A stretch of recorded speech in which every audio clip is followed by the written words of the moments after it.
ஹாய்ப்பா, good morning. இன்றைக்கி lunch பாக்ஸுக்கு என்னென்னு பார்க்கலாமா? ஒரு சிம்பிளான கோதுமை பரோட்டா, வீட் பரோட்டா தான். மாவு போட்டாச்சு. தேவையான அளவு உப்பு சேர்த்துக்கலாம். இந்த உப்பு கூடயே கொஞ்சமாக சர்க்கரையும் சேர்த்துக்கலாம். இப்போ இது கூட கொஞ்சம் நெய்யும் போட்டுக்கலாம். இப்போ இதில் சூடாக காய்ச்சின பால் தான் விடுறேன். அந்த நெய் அப்படியே அந்த ஹீட்டில் மெல்ட் ஆயிரும். இப்போ நல்லா சூப்பராக பிசைஞ்சிக்கலாம். நல்லா சாஃப்டாக, ரொம்ப தண்ணியாகவும் பிசைய வேணாம், கட்டியாகவும் பிசைய வேணாம். ஆனால் சாஃப்டாக இருக்கிற மாதிரி நம்ம பிசைஞ்சிக்கலாம். அதாவது வீட்டில் ஒரு பரோட்டா, அவ்வளோதான். கோதுமை பரோட்டா மைதா மாவில் போடுறத விட இப்படி சப்பாத்தி மாதிரி தான். சிம்பிளாக நான் பரோட்டாலாம் சுட்டதில்லை, சரி ட்ரை பண்ணி பார்ப்போமே அப்படின்னு சொல்லிட்டு தான் பிசைஞ்சிட்டு நல்லா அந்த கிளாத் டிஷ்யூவை வந்து நல்லா நனைச்சி ஒரு பவுலில் வச்சு மூடி ஓரமாக வச்சாச்சு. தொட்டுக்க மீல் மேக்கர் கிரேவி தான் பண்ண போகிறேன். அதுக்கு மீல் மேக்கர் தேவையான அளவு போட்டுட்டு நல்லா சூடாக தண்ணி ஊற்றி ஒரு 10 நிமிஷம் ஓரமாக மூடி வச்சிடலாம். நல்லா அந்த மீல் மேக்கர் ஊறிடும். உங்களுக்கு வேணும்னா மீல் மேக்கரை பாதி பாதியாக கட் பண்ணிக்கலாம். நான் வந்து முழுசாக தான் போட போகிறேன். இப்போ மீல் மேக்கரை மூடி ஓரமாக வச்சிடலாம். நல்லா ஊறிடுச்சு பாருங்கள். இப்போ வந்து இதை வந்து நம்ம இது பண்ணிக்கலாம். அதுக்கு நடுவில் என்னென்ன எடுத்து வச்சிருக்கேன்: கரம் மசாலா, மஞ்சத்தூள், முந்திரி பருப்பு, இஞ்சி பூண்டு, தக்காளி, வெங்காயம் எல்லாத்தையும் வதக்கி தான் நம்ம வந்து தொட்டுக்க செய்ய போகிறோம். தேவையான அளவு எண்ணெய் ஊற்றிக்கலாம். வெங்காயம், தக்காளி சேர்த்துக்கலாம். ஒரு 2 நிமிஷம் மூடலாம். அப்போ தான் நல்லா வெந்து வதங்கும். இப்போ ஓரளவு நல்லா வதங்கிடுச்சு இல்லையா? இப்போ இந்த டைமில் இதில் தேவையான அளவு கல்லுப்பு சேர்த்துக்கலாம். இந்த இஞ்சி பூண்டு சோம்பு பேஸ்ட்டு அது சேர்த்துக்கலாம். தேவையான அளவு மஞ்சத்தூள் சேர்த்துக்கலாம். கரம் மசாலாவும் சேர்த்துக்கலாம். இது வந்து முந்திரி, உடச்சக்கடலை வேணும்னாலும் சேர்த்துக்கலாம். இது எல்லாத்தையும் நல்லா வதக்கிக்கலாம். இப்போ மிக்ஸி ஜாரில் போட்டு இதை நல்லா பேஸ்ட் பண்ணிக்கலாம்.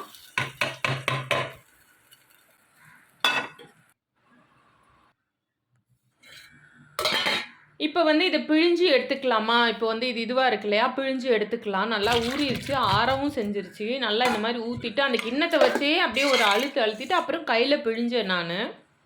நான் ரொம்ப சூடாக இருந்தது, அதனால் ஒரு கிண்ணம் இது மேலேயே ஒரு கிண்ணம் வச்சு அழுத்திய தண்ணியெல்லாம் எடுத்தாச்சு.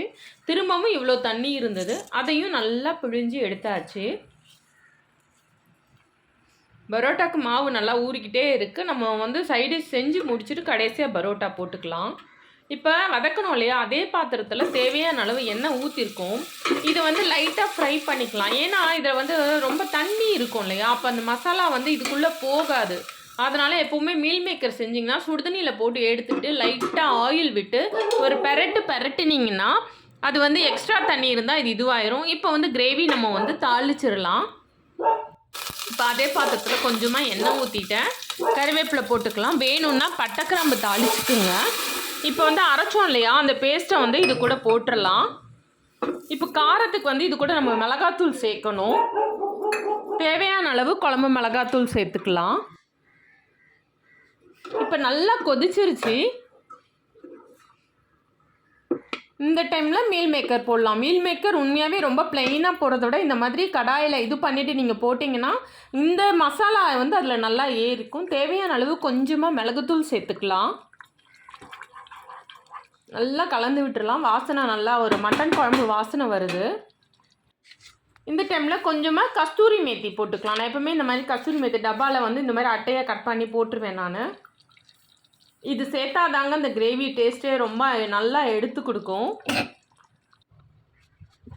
இப்போ வந்து சப்பாத்தி போட்டுடலாம். சப்பாத்தி இல்லை, பரோட்டா, கோதுமை பரோட்டா. என்னால் என்ன முடியுமோ அந்தளவுக்கு தான் போட போகிறேன். நல்லா சாஃப்டாக பிசைஞ்சாச்சு. இப்போ இந்த பவுல்லேயே கொஞ்சம் ஓரமாக எண்ணெய் ஊற்றிக்கலாம். சில இடத்துல எண்ணெய் தொட்டுக்கலாம், சில இடத்துல மாவு தொட்டுக்கலாம். மாவு கூட நான் வந்து கோதுமை மாவில் திரட்டுறதை விட திரட்டுறதுக்கு வந்து நான் வந்து மைதா மாவு எடுத்துக்கிட்டேன். இதுதான் ஃபஸ்ட்டு. இது எப்படி திரட்டி எப்படி வருது. இப்போ நமக்கு சப்பாத்தியாக ரவுண்டாக வராது, நிறைய வாட்டி சொல்லியிருக்கேன். ஆனால் இது ரவுண்டாக இருக்கணும்னு இல்லை. நல்லா இந்த மாதிரி நம்ம திரட்டிக்கலாம். திரட்டிட்டு கத்தி வச்சு நல்லா கொடாக போட்டுக்குங்க.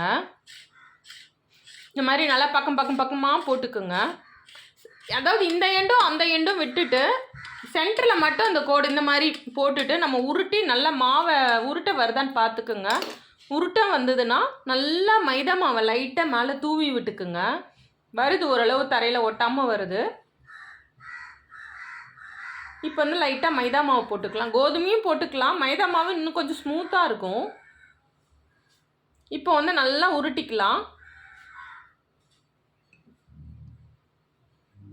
நல்லா உருட்டிட்டு ஒரு சுற்றி ரொம்ப அழுத்தாமல் திரட்டினோம்னா ஓரளவு பரோட்டா வரும். கொஞ்சம் கொஞ்சமாக ப்ராக்டிஸ் பண்ணால் தானே நமக்கும் வரும். அவ்வளோதான். இப்போ வந்து இதை நம்ம திரட்ட வேண்டியது தான். கொஞ்சமாக மேலே மாவு போட்டுக்கலாம். கொஞ்சம் கிராஸாக இருக்குது, பரவாயில்ல, அட்ஜஸ்ட் பண்ணிக்கோங்க. அடுத்தடுத்த சப்பாத்தி ஒழுங்காக திரட்டிடலாம். சப்பாத்தினே வருது பரோட்டா. இப்போ எல்லாத்தையும் இதே மாதிரியே திரட்டி எடுத்துக்கலாம் நம்ம சூப்பராக. இதே மாதிரி தான் திரட்டி கத்தி வச்சு கடகடன்னு இந்த மாதிரி கோடு போட்டுட்டு மாவை நல்லா ஸ்ப்ரெட் பண்ணிவிட்டு இந்த மாதிரி திரட்டினீங்கன்னா நல்லாவே வரும். இன்னும் கொஞ்சம் பக்கமாக திரட்டினீங்கன்னா, நானுமே இந்த வாட்டி ஓரளவு செஞ்சுட்டேன். அடுத்த வாட்டி ஓரளவு இன்னும் நல்லா செய்வேன்னு நினைக்கிறேன். மைதாவில் போடுறதோட சப்பாத்தியில் போட்டோம்னா நல்லாயிருக்கும். உண்மையாகவே ரொம்ப சாஃப்டாக தான் இருந்தது. அந்த நெய் போட்டு பால் ஊற்றிலாம் பிசைஞ்சதுனால ரொம்ப ஹார்டாலாம் இல்லை. இப்போ இதே மாதிரி எல்லாத்தையும் திரட்டி எடுத்துக்கலாம் நம்ம. ரொம்பவே நல்லா தான் வந்தது. அவ்வளோதான், ஒரு வேளையாக எல்லாத்தையும் ஓரளவு திரட்டி ஆச்சு. அவளுக்கு லஞ்ச் பாக்ஸில் வைக்கிறதுக்கு பெருசாக இல்லாமல் கடைசியாக குட்டி குட்டியாக ஒரு 4-5 போட்டேன் நான். பாக்ஸில் அப்படியே குட்டி குட்டி ரவுண்டாக வைக்கிற மாதிரி. இப்போ எல்லாத்தையும் திரட்டி முடிச்சாச்சு. மேலாக்க லைட்டாக எண்ணெய் ஊற்றிக்கலாம். எண்ணெய் ஊற்றினா கொஞ்சம் ஒட்டாமல் வரும். மாவும் ஆல்ரெடி நம்ம தூவி இருக்கோம். கிரேவியும் சூப்பராக ரெடி ஆயிடுச்சு.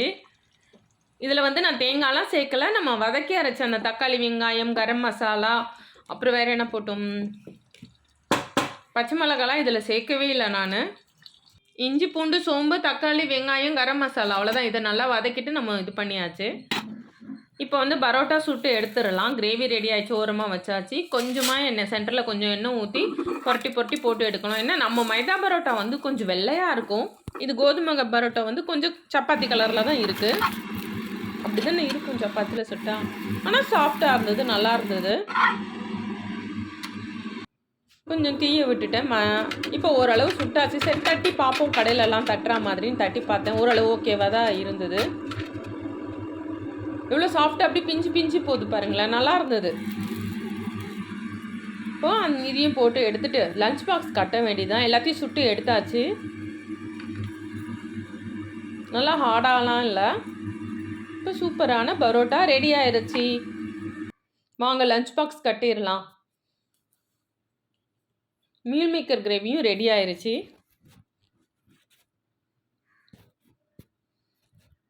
நீங்கள் வந்து கட் பண்ணி போட்டிங்கனாலே இன்னுமே நல்லாயிருக்கும். என் பொண்ணுக்கு மீல் மேக்கர்னால் ரொம்ப ரொம்ப பிடிக்கும். அதனால் அவளுக்காக வைக்கிறதுக்காகவே மீல் மேக்கர் நிறைய போட்டு செஞ்சேன் நான். இப்போ லஞ்ச் பாக்ஸில் குட்டி குட்டியாக வைக்கிறதுக்காக சுட்ட இதை வந்து பாக்ஸில் வச்சிடலாம். அப்போ தான் அந்த ரவுண்ட் ஷேப் கரெக்டாக இருக்கும். கிரேவியில் குழம்பை விட மீல் மேக்கர் நிறையா போட்டு வச்சுட்டேன். நல்லா உள்ளே வச்சு நல்லா சாப்பிடுவாங்க.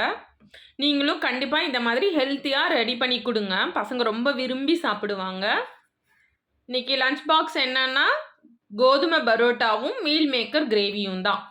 நீங்களும் கண்டிப்பாக ட்ரை பண்ணி பாருங்கப்பா. வரமாட்டேங்குது, இப்போல்லாம் இங்கே செட் பண்ணி இப்படி தான் எடுக்கிறது. சூப்பராக தட்டில் சாப்பிட்றதுக்கும் காலையில் சாப்பிடட்டும் ரெடி பண்ணிட்டேன். அவ்வளோதான்ப்பா. உங்களுக்கு இந்த லஞ்ச் பாக்ஸ் வீடியோ பிடிச்சிருந்தா லைக் பண்ணுங்கள், ஷேர் பண்ணுங்கள், கமெண்ட் பண்ணுங்கள், கண்டிப்பாக சப்ஸ்கிரைப் பண்ணுங்கள். அடுத்த வீடியோவில் பார்க்கலாம்ப்பா. பாய்.